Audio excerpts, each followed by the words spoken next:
Dober dan. Lepo pozdravljeni vsi skupaj. Hvala za odziv na naše vabilo. Današnjo izjavo načelnika generalštaba smo pripravili zato, da s transparentnim pristopom pokažemo, da ob spremenjenih okoliščinah želimo v Slovenski vojski poudariti in povedati, da smo organizacija, ki bo z vso resnostjo pristopila k ugotavljanju dejanskega stanja. Načelnik bo podal kratko izjavo o dogodku, po izjavi pa vam bom na razpolago za dodatna pojasnila in da vam pojasnimo še naš pogled oziroma tisto, kar mi o tem vemo. Dejstvo je, da so se nekatere okoliščine tudi za nas včeraj spremenile. Mi smo se odzvali na prvo objavo o domnevnem dogodku, zaznali smo jo v medijih. Prva objava je bila 23. maja. V tej objavi je bilo pisano, da se je to zgodilo prejšnji teden, zato smo mi preiskovali en teden prej. Vse ostalo bomo pa pojasnilo kasneje. Načelnik.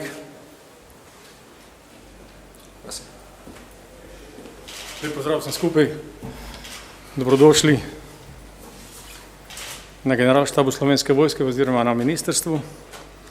In seveda hvala, da ste se odzvali našemu vabilu. Naj začnem mojo predstavitev oziroma moj govor sledečim.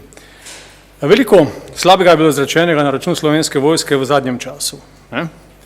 Prav zato in glede na ugotovljena dejstva, ki smo jih prejeli šele včeraj, smo v Slovenski vojski z vso resnostjo pristopili k ugotavljanju novega dejanskega stanja. Pa ne zaradi tega, da to moramo narediti, ampak zaradi tega, da ugotovimo, kaj je dejansko stanje in kaj se je dejansko dogajalo. Začudeni smo, da za ta dogodek ni bila formirana medresorska delovna skupina, kot to velevajo predpisi in akti. Ne glede na to, postopke izvajamo skladno z svojimi pristojnostmi in znotraj linije vodenja in poveljevanja. Konstruktivno sodelujemo in bomo sodelovali s civilnim preiskovalnim organom obveščevalno-varnostne službe, Ministrstva za obrambo, ki tudi uradno vodi preiskavo. V interesu vseh nas, predvsem pa Slovenske vojske in mene osebno, je, da se domnevni dogodek razišče. Kajti v Slovenski vojski ne dopuščam zlorab in prekoračitev pooblastil ter zahtevam zakonito in profesionalno ravnanje vseh nas. Vsakršno odstopanje od tega je potrebno sankcionirati skladno s sistemskimi predpisi in pravili delovanja in predpisi v Slovenski vojski. Za konec bi rad poudaril in želim poudariti, da Slovenska vojska svoje naloge na državni meji izvaja strokovno in zakonito, ter skladno z usmeritvami policije, kar je tukaj bistveno. Od leta 2015 in opravljenih več kot 110.000 raznih nalog v podporo policije v širšem varovanju državne meje in več kot desetletij delovanja v tujini, večjih zlorab in prekoračitev pooblastil v tem trenutku nismo zaznali. To je prva, ki se je zgodila in seveda o njej se bomo še pogovarjali, ko bo preiskava kot taka tudi zaključena. Hvala lepa. Hvala, načelnik.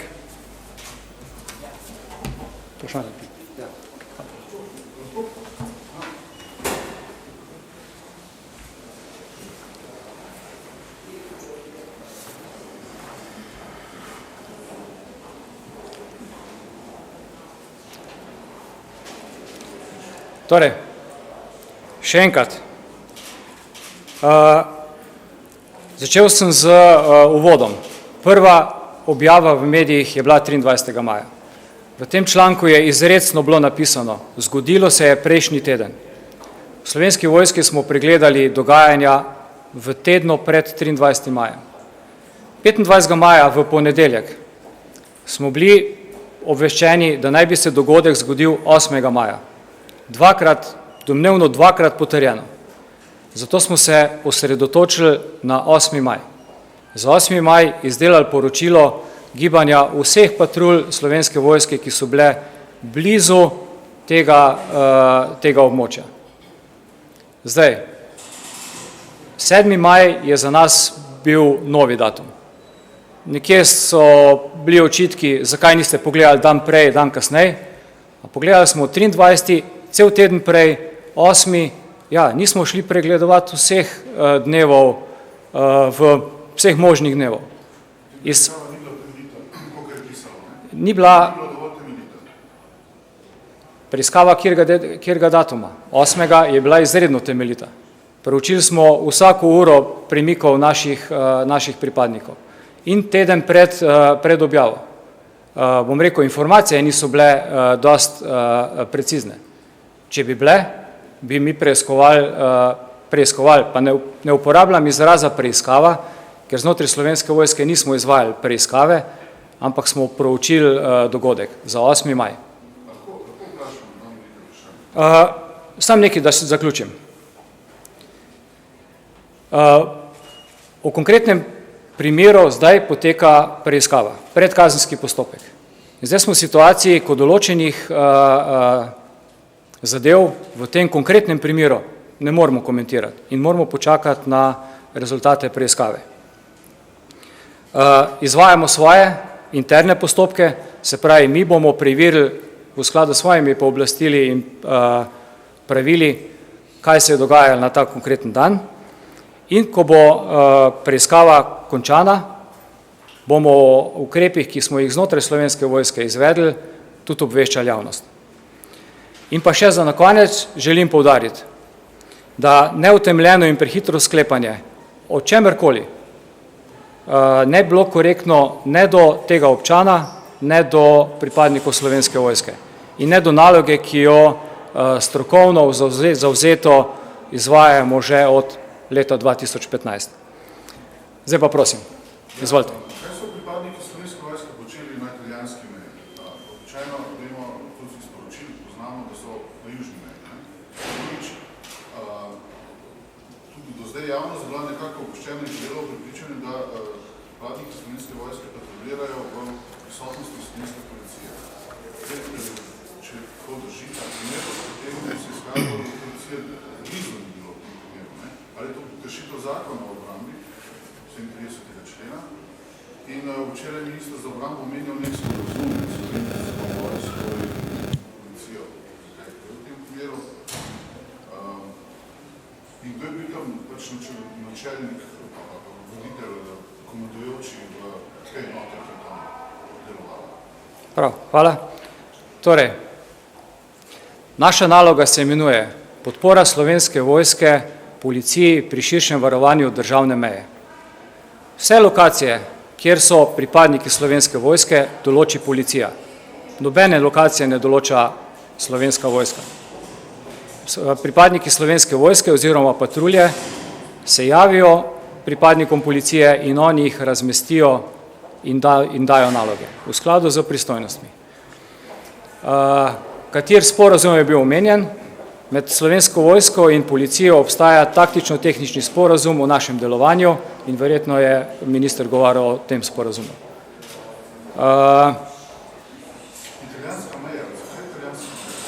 Mi podpiramo policijo pri varovanju državne meje.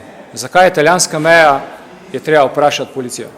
Ampak še vedno je to širše varovanje državne meje, gibanje ilegalnih migrantov se razprostira tudi tja. Ampak v Slovenski vojski vam na to, zakaj smo bili točno na tej lokaciji, ne bomo odgovorili, ker je to stvar policije. Se strani Slovenske vojske ne in Slovenska vojska tega ne obvešča.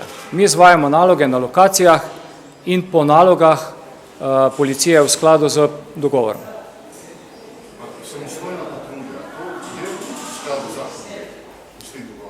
V skladu s tem dogovorom je, Slovenska vojska lahko izvaja naloge v mešanih patruljah ali samostojno.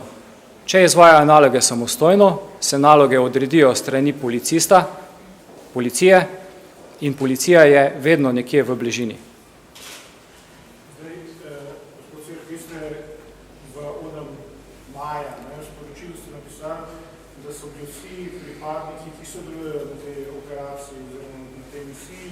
posebej usposobljeni za upravljanje te naloge. Lahko vendarle malo podrobnejše pojasnite, kaj predvidevam, da so kakšna pisna navodila obstajajo za vojakom za upravljanje te naloge. Jim je izrecno pojasneno, kaj lahko delajo zaloge, kako ustavljajo prišleke.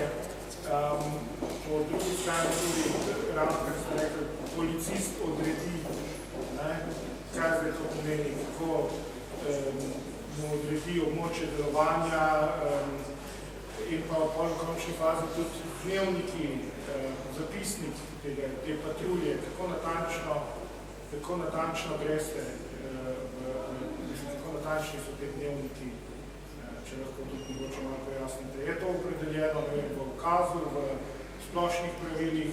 Jaz se recimo ne predstavljam, da, kot je rekel, načelom 1100 tovrstnih patrulj ste izvedli, da gre to nekako po ustnih navodilih. 110 tisoč, ja. Mora zato verjetno obstajati nek pisni dokument, kjer so zelo predstavljeni, zelo jasno opredeljene naloge vojaka, kaj dela na taki patrulji lahko in kaj mora narediti, kaj bi recimo moral narediti v tem primeru, ko je opazil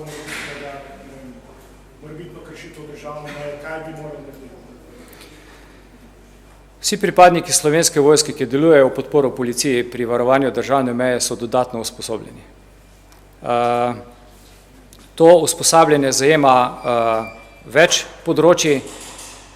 Eno so pravila delovanja, kjer vse pripadnike seznanimo in jih izurimo v postopkih v različnih situacijah. Podlaga za to. V Zakonu o obrambi je to ena izmed nalog Slovenske vojske. Vlada je z sklepom določila pravila delovanja Slovenski vojski v podporo policiji pri varovanju državne meje. To je dokument vlade iz leta 2015. Določeni deli tega dokumenta so sicer stopnjevani, ampak je to vladni dokument in pa obstaja taktično-tehnični dogovor med Slovensko vojsko in policijo, ki opredeljuje tudi postopke. Opredeljuje tudi poročanje. Podrobnost tega. Pripadnik Slovenske vojske je dolžan poročati, ne pa o vseh primerih. Se pravi, poroča, ko izvede kakšno od dejanj. Recimo, ne vem, šli smo od kraja do kraja, srečali smo, je to del poročila ali recimo ta incident niti je opredeljen v poročilu za tisti dan ali da sploh ni noter, to verjetno vse. Tega konkretnega dneva in dogodka ne bom komentiral, vam pa lahko povem za dan 8. maj, ki smo ga proučili. Ta dan je patrulja, ki je bila v bližini hriba Kokoška, srečala vsaj 200 državljanov, ki so šli na ta hrib. In ne poročajo, srečali smo jih toliko, delali so to, srečevali so državljane, ki so na tem območju upravljali čisto rekreacijo, šli so v hribe in podobno. Gospod Cirk, a lahko samo mogoče, zdaj verjetno je vojska govorila s tem pripadnikom, ne? S tem konkretnim za 7. maj? Tega ne bom komentiral, ne smem, zato ker je stvar v predkazenskem postopku. Zdaj vam pa povem za 8. maja, za 8. maja, z vsemi pripadniki, ki so bili na nalogi takrat, smo se pogovorili osebno. Vsi so poleg poročila, ki so ga za 8. maj napisali, dali še posebno izjavo, kaj se je dogajalo. Gospod Cirka, so to bili isti ljudje lahko tudi 7. maja ali je to popolnoma drugi vojaki potem 8. maja na terenu, kot so bili 7. Niso bili isti? Tudi ta konkretni pripadnik, ne? Zdaj spet 7. ne bom komentiral. In če je bil 8. v službi, ta isti, ne vem. Lahko še enkrat poveste tisto odgovor na moje prejšnje vprašanje, kako bi moral delovati, ko sreča recimo sumljivo. Po opisu sodeč, po opisu sodeče je tu prišlo do kršitve zakona in postopka, namreč odperjeno orožje in klečanje in to je v bistvu policijska pristojnost, ne, ki je po 37. členu zakona o obrambi pripadniki Slovenske vojske nima. Ne. Če bi bil aktiviran ta dodatek, pa seveda bi to bilo mogoče. Tudi takrat ne bi kar povprek mirili vsem z orožjem kamorkoli. Torej, 37. člen delno spreminja delovanje Slovenske vojske, ampak ne pa veliko. Mi svoje postopke izvajamo v skladu s pravili vojaške stroke in v skladu z pravili, ki so zapisani v taktično-tehničnem sporazumu. Zdaj, območje, kjer delujejo pripadniki Slovenske vojske, je že v osnovi opredeljeno kot območje varnostnega tveganja. In osebe, ki se nahajajo v območju varnostnega tveganja, so že po svoji definiciji na nek način sumljive osebe. Zdaj, spet ne bom se spuščal v ta konkretni dogodek. 8. maja od vseh 200, pa ne me zdaj za številko držati, od vseh 200 ljudi ni bil niti eden ogovorjen, ustavljen ali pa kakorkoli vzpostavljen kontakt z to patruljo, ki je bila tam. Zakaj je bilo 7. maja drugače? Vsaka zgodba ima dve plati in pravi, da se priščejo obe. Ker 8. maja je očitno ta patrulja, pravite 200, spoštovala zakon. Opozovali so sprehajalce in kogarkoli, ker drugih pristojnostnih pripadnikov Slovenske vojske nimajo. 7. maja pa očitno se nekaj zgodilo. Najmanj kršitev zakona, ker se očitno postopka niso držali. Glede na opis, ki smo ga dali v dnevniku. To je vaša domneva in prejudiciranje zaključka preiskave. Kaj bi moral vojak v tem konkretnem primeru narediti? Recimo na družbenih medijih se pojavljajo zdaj številne špekulacije, da je pa ja normalno, da če ima vojak pri sebi puško, da jo potem tudi uporablja, če sreča, ne vem, sumljive ljudi, da je pa ja čisto normalno, ne vem, to in uno in tretje stvari. Lahko ste zelo konkretni, pa pojasnite, kaj bi v tem primeru, ko najde človeka, ne vem, na tem tveganem varnostnem območju, kaj vojak lahko naredi in kaj mora narediti v skladu z pravili delovanja, ki mu jih je vojska v bistvu dala. Za kar je sposoben kot pravi. Prvi korak je, da mora oceniti okoliščine. Zakaj je 8. vojak ocenil okoliščine na ta način in zakaj 7. drugače, je odvisno od teh okoliščin. In to bo pokazala preiskava. V takšni debati tega ne bomo mogli raziskati. Lahko samo načelno, recimo vojak. V katerem primeru lahko vojak v civilista napeli puško? Pripadnik Slovenske vojske lahko na te naloge uporabi tudi silo, odvisno od okoliščin, v katerih se nahaja.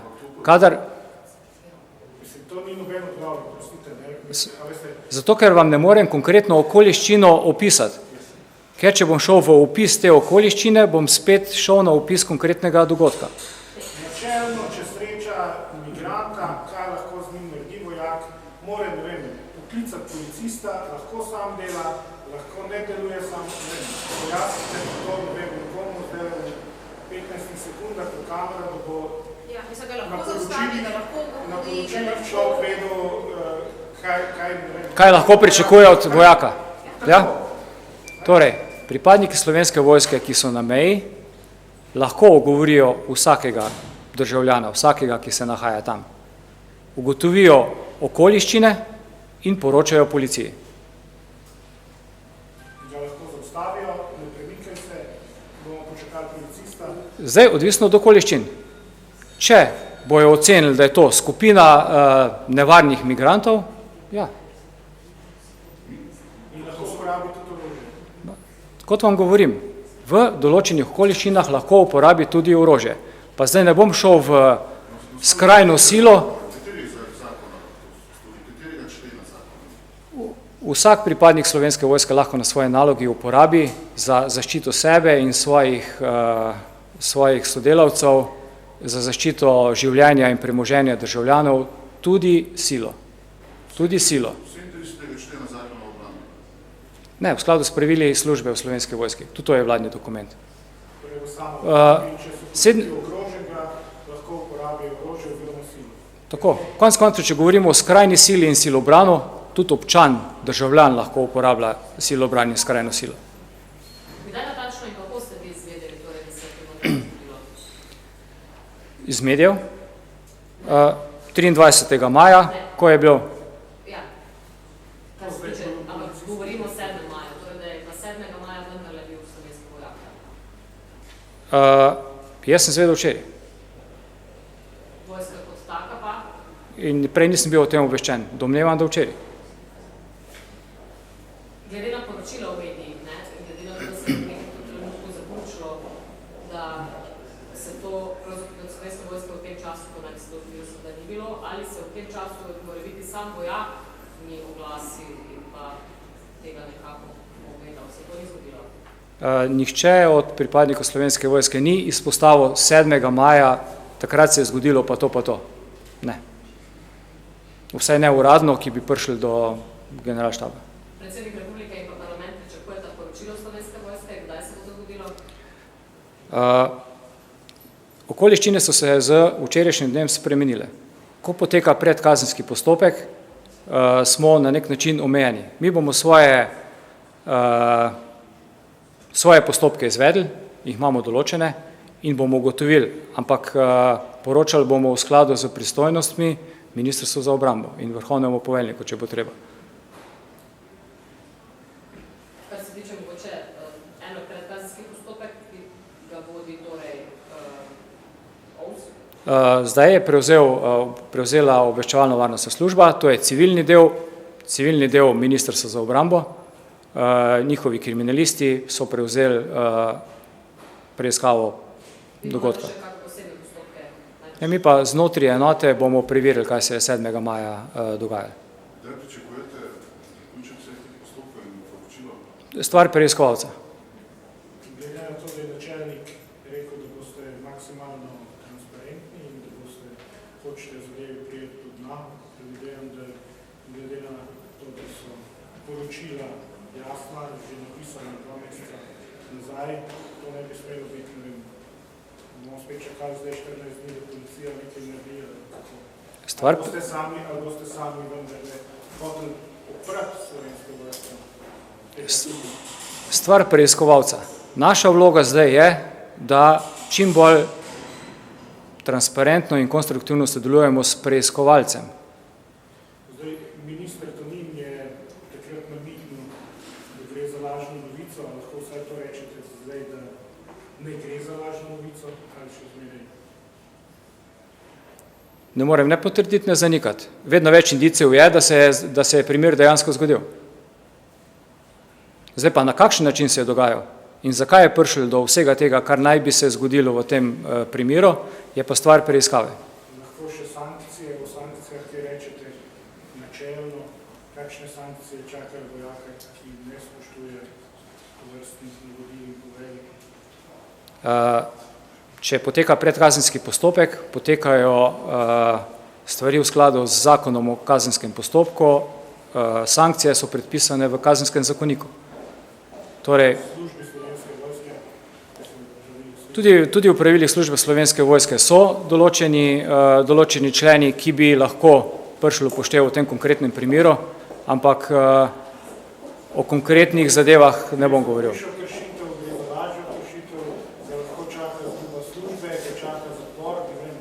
Torej, 57. člen zakona o obrambi govori o hujših in lažjih kršitvah. V katero se bo to okvalificiralo, vam zdaj ne morem povedati. Ne.